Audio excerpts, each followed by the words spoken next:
Assalamualaikum warahmatullahi wabarakatuh.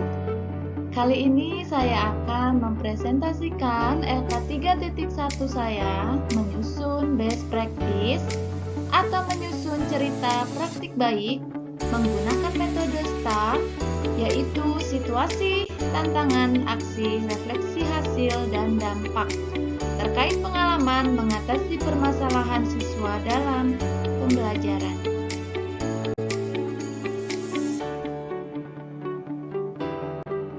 Best practice ini diambil dari PPL yang dilakukan di SDN Peninggilan 1 pada tanggal 13 September 2022, di mana tujuan yang ingin dicapai yaitu peningkatan hasil belajar siswa dengan metode eksperimen berbantu benda konkret.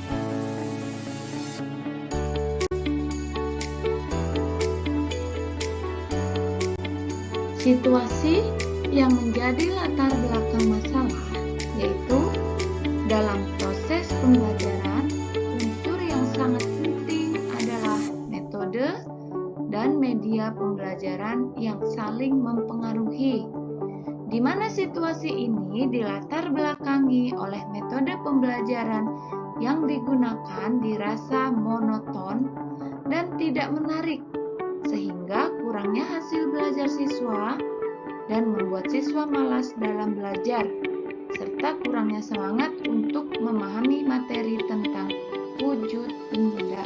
Di sini saya mengambil masalah tentang materi wujud benda.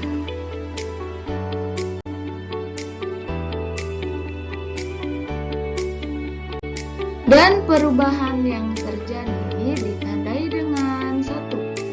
Tugas yang dikerjakan siswa nilainya masih rendah, sehingga perlu dilakukan perbaikan metode dan media pembelajaran agar siswa lebih memahami dan mampu menyelesaikan soal dengan baik.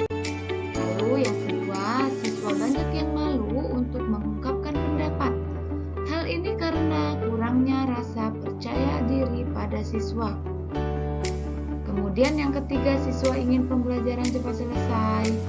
Lalu yang keempat, siswa kurang fokus dalam pembelajaran. Hal ini terjadi karena guru tidak melakukan metode eksperimen dengan berbantu benda konkret dalam kegiatan pembelajaran. Tantangan untuk mencapai tujuan, guru tidak menggunakan media benda konkret tentang materi wujud benda, dan guru juga tidak menggunakan media pembelajaran inovatif. Lalu guru kurang terampil atau kurangnya pemahaman dalam menggunakan media pembelajaran. Kemudian orang tua kurang memperhatikan siswa terkait pembelajaran tentang wujud benda. Kemudian siswa tidak mempelajari ulang tentang materi wujud benda di rumah. Kemudian siapa saja yang terlibat? Yaitu yang pertama guru, lalu ada kepala sekolah, peran orang tua, serta siswa.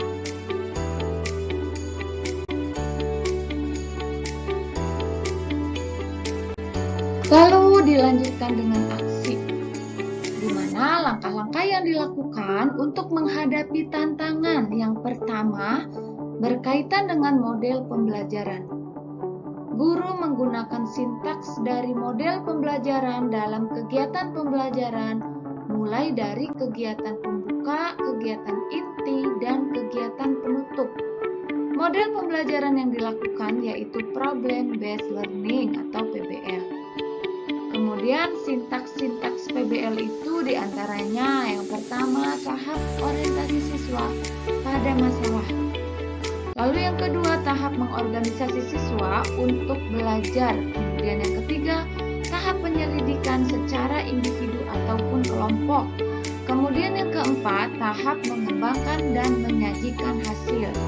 Lalu yang kelima, ada tahap menganalisis dan evaluasi masalah.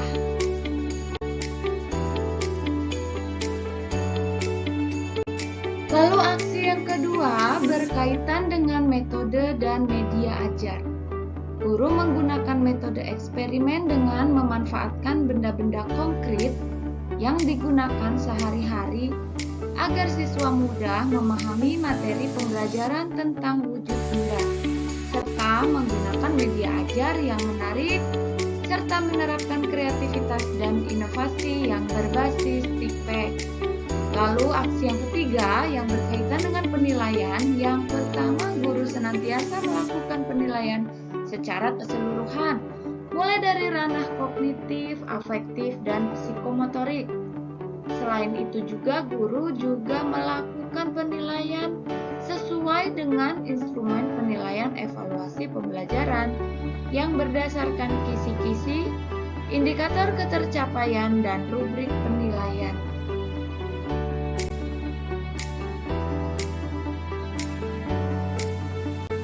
Dilanjutkan dengan aksi yang keempat, yang berkaitan dengan kondisi Zoom meeting karena pelaksanaan PPL-nya menggunakan daring, di mana ruang pembelajaran yang dilakukan secara daring, guru senantiasa menyiapkan fasilitas yang dibutuhkan serta mampu mengantisipasi saat terjadi gangguan sehingga jaringan saat belajar daring tetap stabil.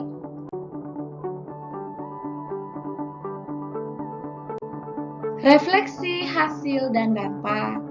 Dampak dari aksi langkah-langkah yang dilakukan. Yang pertama, siswa mampu melatih sikap disiplin dalam mengikuti pembelajaran. Kemudian yang kedua, siswa memiliki semangat rasa ingin tahu yang tinggi dan kebutuhan dalam belajar sehingga dapat meningkatkan keaktifan siswa dalam belajar. Lalu yang ketiga, siswa memiliki kepuasan dalam belajar karena adanya inovasi serta kreativitas baru dalam pembelajaran menggunakan metode eksperimen berbantu benda konkret. Lalu yang keempat, siswa memiliki pengalaman belajar dengan kegiatan yang menarik dalam proses pembelajaran. Kemudian yang kelima, siswa merasakan situasi lingkungan belajar yang kondusif sehingga siswa dapat belajar dengan baik dan nyaman.